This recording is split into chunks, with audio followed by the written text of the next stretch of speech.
विद्या भारती के online classes channel में आप सभी का स्वागत है। सभी को नमस्कार। मैं कृष्ण गोपाल, आचार्य श्री सरस्वती शिशु मंदिर इंटर कॉलेज केशवपुरी, मुजफ्फरनगर। सभी भैया बहन के लिए आज मैं गणित विषय में कक्षा 6 के लिए पर उप विषय अंकगणित में प्राकृतिक संख्याओं की चर्चा करेंगे। सभी भैया बहनों ने पिछली कक्षाओं में गिनने की प्रक्रिया को सीख लिया है। आप सभी को विदित है कि हमारे दैनिक जीवन में अनेक कार्य ऐसे होते हैं जिसमें हमें गिनने की आवश्यकता होती है। पहली बात, यदि हम घर से ही बात करें तो हमारे घर में बहुत सारी ऐसी वस्तुएं होती हैं जहां हमें गिनने की आवश्यकता होती है। जैसे कि आपके घर में इलेक्ट्रिसिटी बोर्ड में स्विच कितने हैं, सॉकेट कितने हैं, आपके घर में पानी पीने के गिलास कितने हैं। अब फिर विद्यालय की बात करते हैं तो ये बात आती है कि आपकी कक्षा में आपके सहपाठी कितने हैं, और फिर सहपाठियों में भी दूसरी बात आती है कि उसमें कितने भैया हैं और कितनी बहनें हैं। और भी बहुत सारे क्रियाकलाप ऐसे होते हैं जिसमें आपको गिनने की आवश्यकता होती है। गिनती की ये जो संख्याएं होती हैं इन्हें ही हम प्राकृतिक संख्या भी कहते हैं। सबसे पहले गिनने के लिए बात आती है संख्या और संख्यांक की। ये संख्या क्या है और संख्यांक क्या है? संख्या वह होती है जिससे हमें यह बोध होता है कि कितनी वस्तुएं हैं।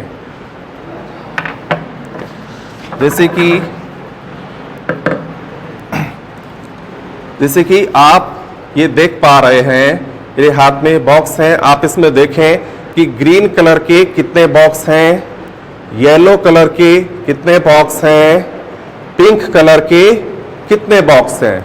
यदि हम इन्हें देखें तो देखते हैं हम येलो कलर के 4 बॉक्स हमारे पास हैं, ग्रीन कलर के 6 बॉक्स हमारे पास हैं और पिंक कलर के 5 बॉक्स हमारे पास हैं। तो ये जो हमारी आई गिनती 4, 5 और 6, इनको हम संख्या कहते हैं, जो हमने अभी बात की संख्या। फिर संख्यांक की बात आती है। संख्यांक क्या होता है? संख्या को प्रदर्शित करने के लिए जो अंक प्रयुक्त करते हैं वो सब संख्यांक कहलाते हैं। जैसे आपने अभी चित्र में देखा, हमारी संख्या आई थी 4, 5, 6।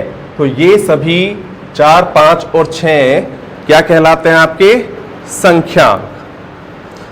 अब वैदिक सभ्यता में, पुरानी लिपियों में बहुत सारी लिपि ऐसी आई जिसमें हम अंकों को विभिन्न तरीकों से लिखते हैं। आइए इसको देखते हैं।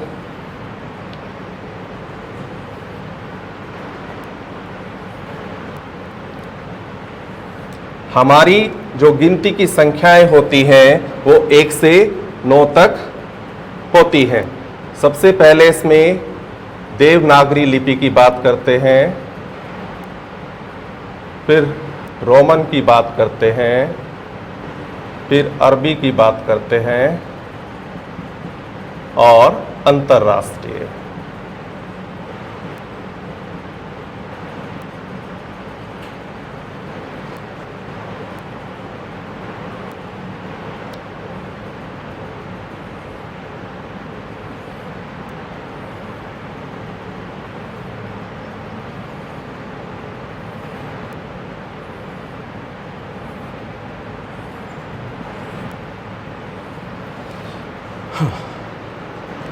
पुरानी लिपि में जो हमारे संकेत हैं वो हमारी विभिन्न लिपियों में अलग अलग तरीके से होते हैं। अगर हम देवनागरी लिपि की बात करें तो देवनागरी लिपि में गिनने की जो संख्याएं हैं 1 से 9 तक, उनको इस प्रकार लिखेंगे 2, 3, 4, 5, 6, 7, 8, 9। सभी भैया बहन ध्यान से देखेंगे, ये देवनागरी लिपि में हम अंकों को 1 से 9 तक ऐसे लिखते हैं। रोमन अंक की अगर बात करें तो हम अंकों को ऐसे लिखते हैं।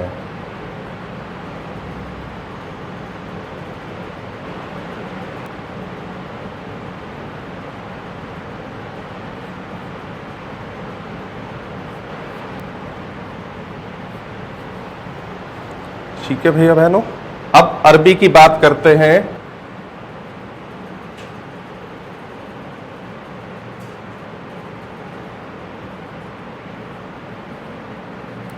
इसके बाद हमारी चौथी और अंतिम लिपि आती है अंतर्राष्ट्रीय लिपि।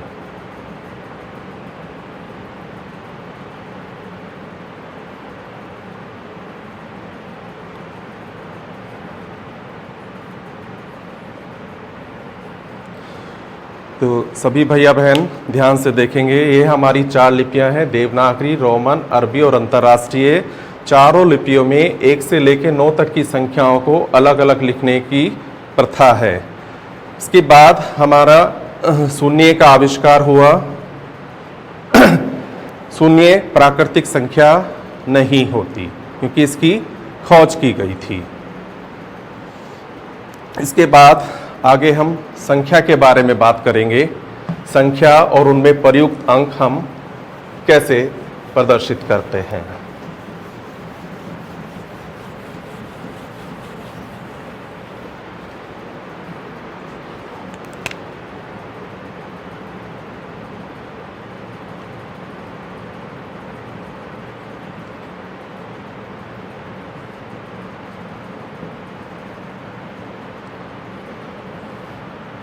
कि बच्चों हम कोई भी संख्या लेते हैं और उसमें हम अंक कैसे देखेंगे।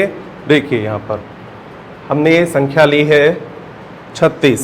36 में 2 अंक हैं हमारे 3 और 6, तो हम अंकों को इस प्रकार लिखते हैं।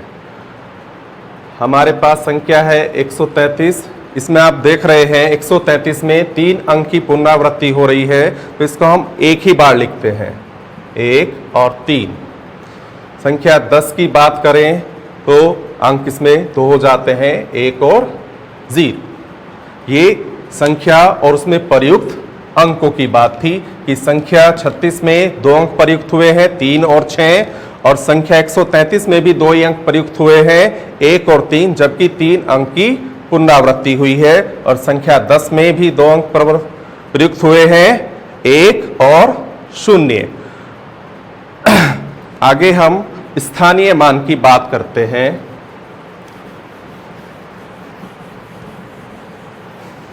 स्थानीय मान से पहले हम आपको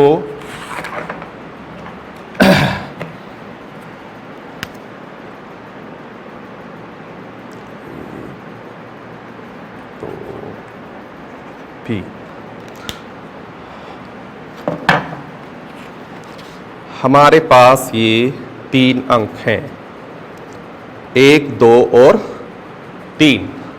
ध्यान से देखेंगे सभी, 3 अंक हैं, 1, 2 और 3। 1, 2, 3 से विभिन्न प्रकार से कितनी संख्याएं हम बना सकते हैं कि अंकों की पुनरावृत्ति ना हो।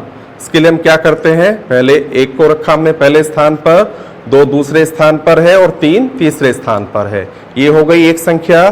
फिर हम इसको बदल देते हैं, 3 को 2 के स्थान पर कर देते हैं, 2 को 3 के स्थान पर कर देते हैं।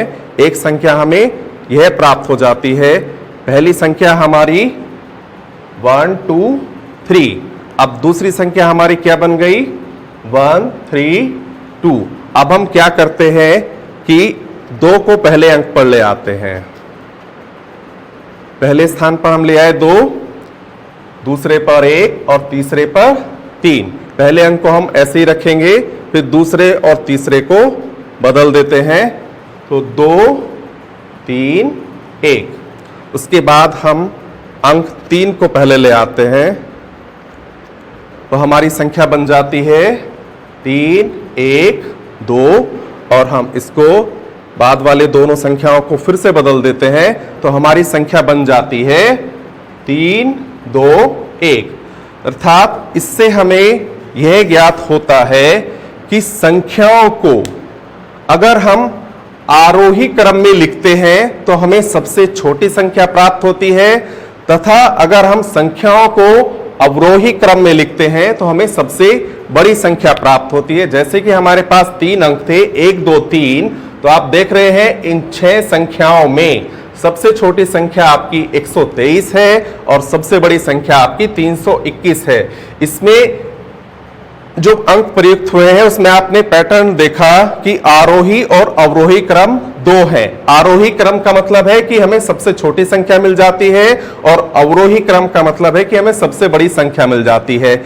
इसमें एक शर्त होती है कि शून्य को आप इसमें गिनते नहीं है। अगर कहीं शून्य आता है उसके लिए अलग तरीके से हम संख्या को लिखते हैं। जैसे कि अगर हम बात करें 1 0 5 7, ये 4 अंक हमारे पास हैं 1 0 5 7, तो सबसे छोटी संख्या लिखने के लिए हम इसमें सबसे छोटा अंक शुरू में 0 नहीं लिखेंगे, 0 को पहले अंक के बाद लिखते हैं। तो हमारी सबसे छोटी संख्या हुई 1 0 5 7, क्योंकि 1 से बड़ा 5 है, 5 से बड़ा 7 है। शून्य हमारा सबसे छोटा है, लेकिन शून्य को हम पहले अंक के बाद प्रयुक्त करते हैं। ऐसे ही अगर सबसे बड़ी संख्या इसमें हमें लिखनी हो तो सबसे बड़ा अंक हमारा क्या है 7 है, उससे छोटा अंक हमारा 5 है, उससे छोटा अंक हमारा 1 है, उससे छोटा अंक हमारा 0 है। तो सबसे बड़ी संख्या हमारी क्या हो गई 7510।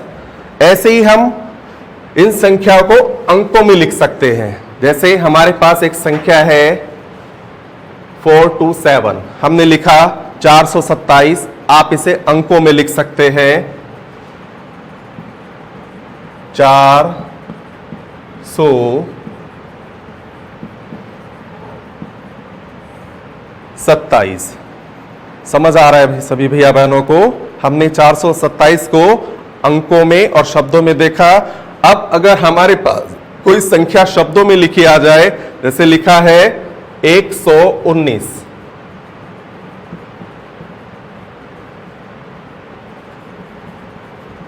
हम इसे अंकों में ऐसे लिख सकते हैं 119। ये हमारी संख्या और उनके संकेत के बारे में बात थी। अब हम स्थानीय मान की बात करते हैं। प्रत्येक संख्या में जो भी हमारी संख्या होती है उसमें जो भी अंक प्रयुक्त होते हैं उनका एक संगत मान होता है। देखिए कैसे स्थानीय मान की बात करते हैं। जैसे हमारे पास संख्या लिखी है 5 3 7, ये संख्या लिखी है 537। तो इसमें 3 अंक प्रयुक्त हुए हैं 5 3 और 7। इन संकेतों का अलग अलग तात्पर्य यहां होता है। आप इसको कैसे लिख सकते हैं? देखिए, किसी भी संख्या को देखने के लिए हम दाहिनी ओर से देखते हैं। ये इकाई अंक कहलाता है, ये दहाई अंक, और ये सैकड़े का अंक। तो आपका जो 5 है वो सैकड़े के स्थान पर है, तो आप इसे कैसे लिखेंगे? 5 गुना 100 जमा 3 कौन से स्थान पर है? दहाई के स्थान पर है, 3 गुना 10, और 7 जो है हमारा इकाई के स्थान पर है, 7 गुना 1। तो हमारी जो ये संख्या मिल जाती है, क्या मिलती है? 500 जमा 30 जमा 7। तो 537 के हमारे टुकड़े हो गए 3। 500 जमा 30 जमा 7। क्यों हुए 3 टुकड़े? क्योंकि ये इसमें 3 ही अंक प्रयुक्त हुए हैं। इसी से हमें स्थानीय मान प्राप्त। अगर वो कहे आपसे कि संख्या 537 में 5 का स्थानीय मान बताएं, तो आप यहां से देखेंगे 5 के आगे क्या लिखा है? 2 शून्य लगे हैं, 500 बनता है। तो 5 का स्थानीय मान क्या हुआ? 500। 5 का स्थानीय मान ये बराबर 500। ऐसी हम दूसरा अंक 3 की बात करें तो 3 का स्थानीय मान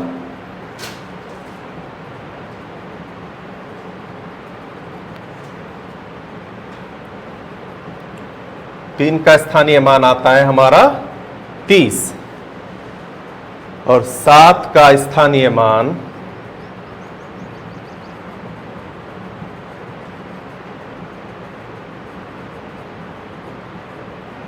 ये बराबर 7। तो देखा बच्चों आपने सभी ने, स्थानीय मान हम किसी भी संख्या में कैसे ज्ञात करते हैं।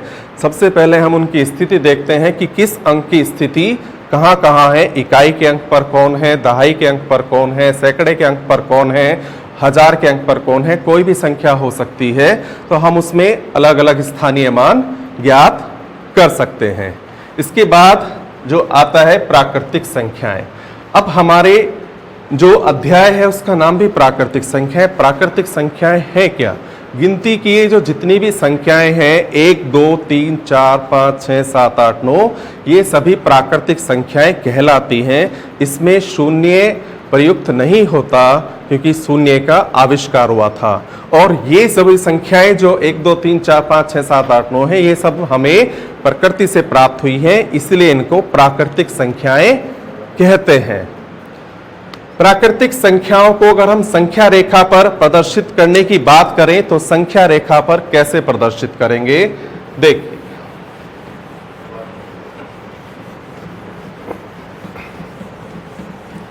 इसके लिए हम क्या करते हैं, अपनी नोटबुक में हम एक इस तरह से एक लाइन खींच देते हैं और इसमें हम यहां से सपोज स्टार्ट किया हमने, माना यहां से स्टार्ट किया और समान दूरी पर हम कुछ चिन्ह लगा देते हैं। समान दूरी मतलब कि दो चिन्हों के बीच की जो दूरी है वो सर्वथा समान रहे। इसको आप पैमाने की सहायता से भी ले सकते हैं।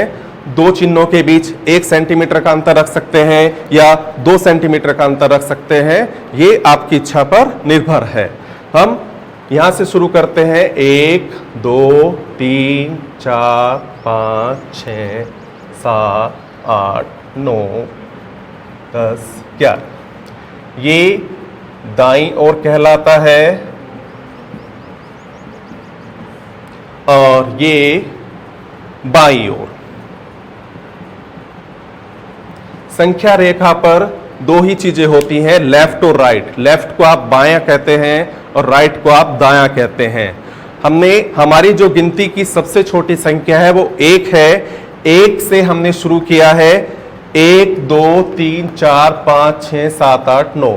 इसमें आप देखेंगे संख्या रेखा पर किसी भी संख्या के दाहिनी ओर की संख्या हमेशा उससे बड़ी होती है तथा किसी भी संख्या के बाईं ओर की संख्या उससे हमेशा छोटी होती है।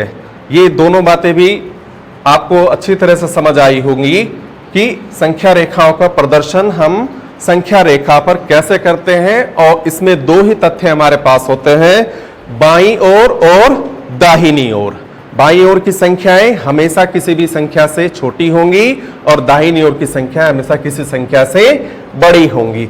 अब इसी संख्या रेखा पर आधारित हम आगे बात करते हैं पूर्ववर्ती और अनुवर्ती संख्याओं की।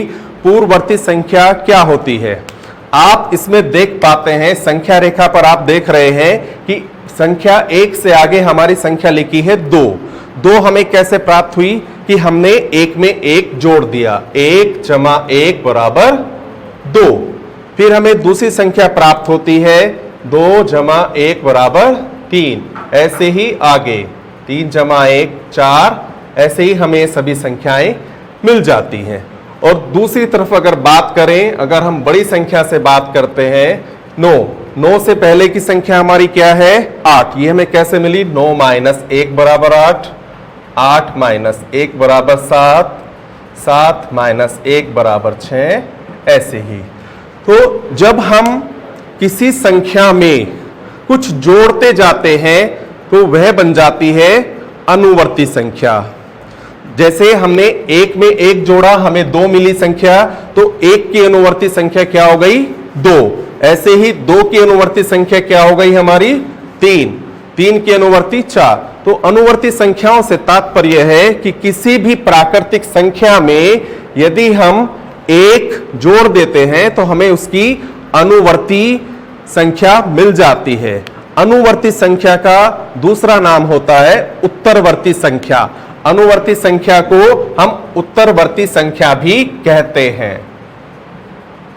क्या कहते हैं बच्चों, उत्तरवर्ती संख्या। अनुवर्ती लिखे या उत्तरवर्ती लिखे तो बात एक ही है, कोई कंफ्यूजन नहीं रखना है, दोनों में एक ही बात।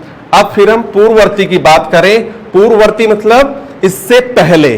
पहले की संख्या जब हमें यहां देख रहे हैं, एक में एक जोड़ा 2 आया, तो 2 में से 1 घटाएंगे तो 1 मिलेगा हमें, 3 में से 2 घटाएंगे तब 1 मिलेगा, 6 में से 1 घटाएंगे तब हमें 5 मिलेगा। तो पूर्ववर्ती संख्या में हम क्या करते हैं, 1 घटाते हैं। किसी भी संख्या की अगर हमें पूर्ववर्ती संख्या प्राप्त करनी है तो हम उस संख्या में से 1 घटा देते हैं, तो ये हमारी पूर्ववर्ती संख्या मिल जाती है। तो अनुवर्ती और पूर्ववर्ती 2 प्रकार की ये संख्याएं थी, इसके बारे में भी हमने बात की। अब कुछ प्रश्नों की बात करते हैं।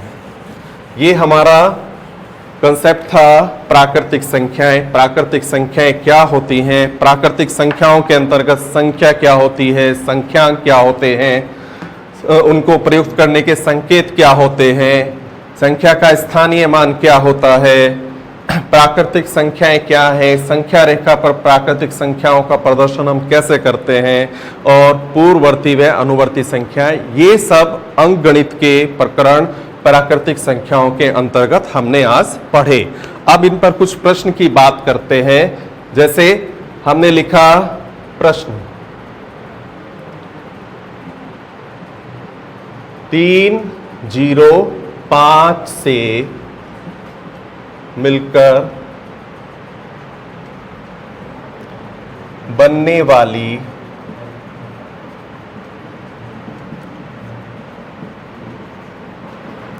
सभी संख्याएं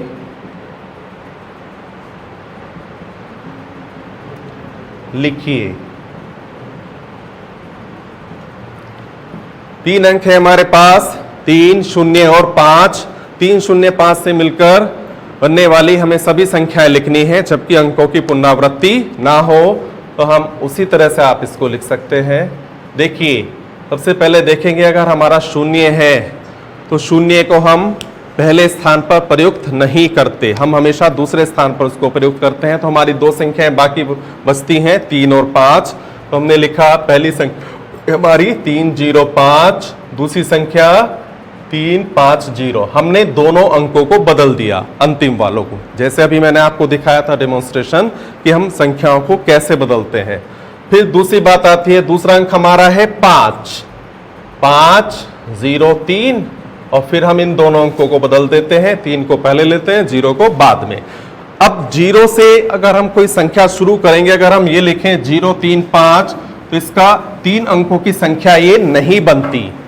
क्यों नहीं बनती? क्योंकि 0 किसी भी संख्या से पहले जब लगा देते हैं तो ये हमारा गिनती में नहीं आता, तो हमारी संख्या केवल 35 रह जाती है, इसलिए 3 अंकों की संख्या नहीं बनती।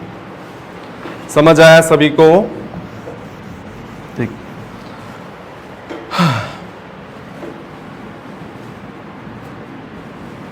आगे फिर स्थानीय मान की बात करते हैं, या संख्या की बात करते हैं।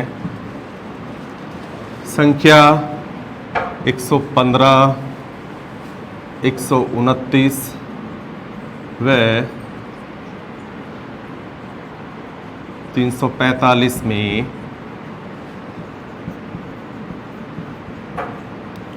प्रयुक्त अंक बताइए। 3 संख्याएं आपके सामने लिखी हैं, इसमें आपको प्रयुक्त अंक बताना है कि क्या क्या अंक प्रयुक्त हुए हैं। तो इसमें हम उत्तर लेंगे, किस तरह से लिखते हैं, हम यहां लिखेंगे संख्या और प्रयुक्त अंक।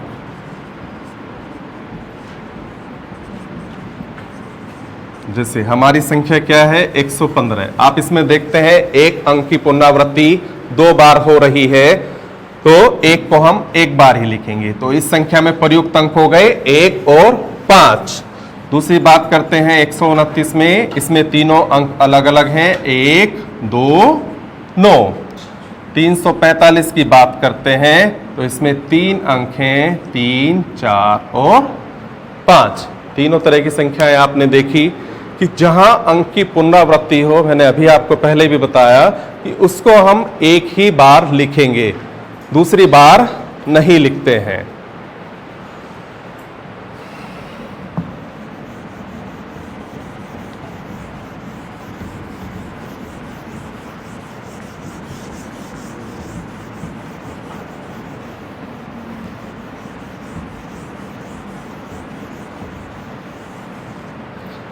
स्थानीय मान की बात करते हैं।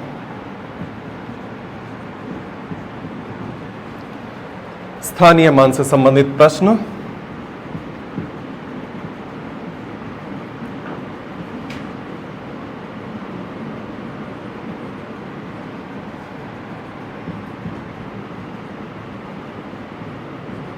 संख्या 5336 में 3 का स्थानीय मान बताएं।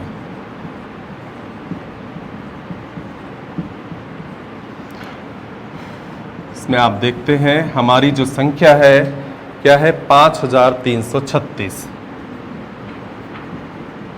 आप इसको कैसे लिखते हैं? पहला जो 5 का अंक है आप देखते हैं इकाई, दहाई, सैकड़ा, हजार, हजार के स्थान पर है तो आप इसे लिखते हैं 5000। दूसरा जो 3 है ये सैकड़े के स्थान पर है, इसको आप लिखते हैं 300। तीसरा जो 3 है वो दहाई के स्थान पर है, इसको 30 लिखते हैं और इसको 6। तो इसको हम दाहिनी ओर से देखते हैं तो पहले 3 का जो स्थानीय मान है वो हमें 30 प्राप्त होता है और दूसरे 3 का जो स्थानीय मान है वो हमें 300 प्राप्त होता है। 300 और 30। एक प्रश्न और,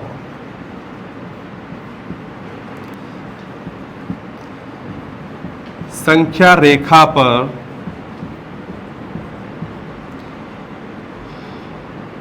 एक से लेकर 7 तक की संख्याएं प्रदर्शित करिए।